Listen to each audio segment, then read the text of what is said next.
kindness and justice and peace. Welcome back to CNN International and Your World Today. Iranian President Ahmadinejad there, and we are trying to give you some perspective on these stories that are important today and go a little bit deeper into them. Now, President Mahmoud Ahmadinejad was seen just a moment ago delivering his New Year's speech on Iranian television. We want to delve further into the sanctions moves being made by the UN Security Council against Iran and its nuclear program. We also want to talk a little bit about North Korea. Did we really understand what its nuclear program was all about? And for all of that, let's bring in Joseph Cirincione from the Center for American Progress. He's also director of the Non-Proliferation Project at the Carnegie Endowment for International Peace in Washington. Joe, it's good to see you again. Let's start with Iran. The president talking about coming to the Security Council. We know there's going to be a lot of fireworks, but really, can he change anybody's minds? What's he doing?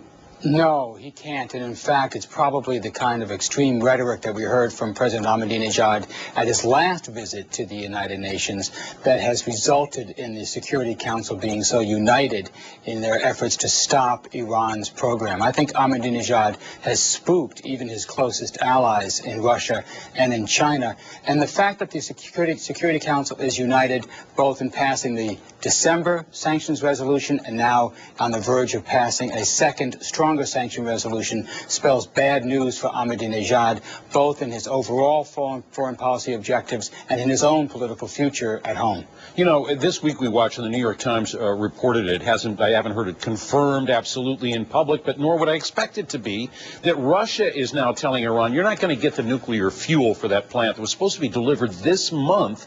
You're not going to get that nuclear fuel until you sign on, you stop the nuclear enrichment. Why is Russia moving on that now? Well, there's two factors here, one diplomatic and one just business. Diplomatically, Russia has always been telling Iran that unless it satisfies the UN, unless it suspends its enrichment program, Russia, was not going to go ahead with the delivery of fuel that would allow Iran to start up the peaceful power program, the nuclear reactor at Bushehr. And second, in recent months, Iran has been delinquent in payments to Russia for that fuel. This is in part caused by the sanctions. The U.S. in particular has cut off several of Iran's banks from the banking system, causing a currency crunch. Iran wants to pay Russia in euros. Russia's insisting on payment in dollars. So it's a combination of diplomacy and business that has resulted in the Russian stand. This really hurts Iran. We were all hailing not too long ago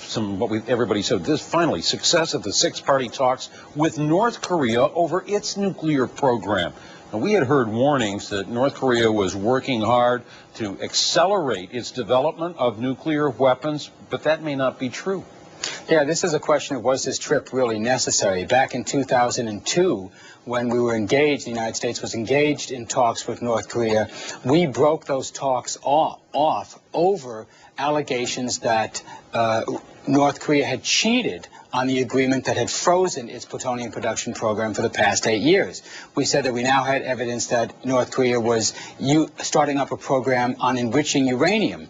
What we now find out, years later, is that that intelligence was exaggerated. Remember, this was the same time that we had exaggerated intelligence on Iraq. Once again, we have an exaggerated intelligence on North Korea involving aluminum tubes, the same issue that came up in Iraq. But they did explode nuclear bombs, didn't they? Yes, well, what happened was, as a result of the breaking off of the talks, we alleged that North Korea was building a uranium enrichment plant. This does not appear to be true, and that they soon, that is by now, could be producing 2 or 3 bombs worth of uranium. That does not appear to be true at all. As a result, we broke the talks off. North Korea then unfroze its program, started producing plutonium, and this led eventually to the test last October.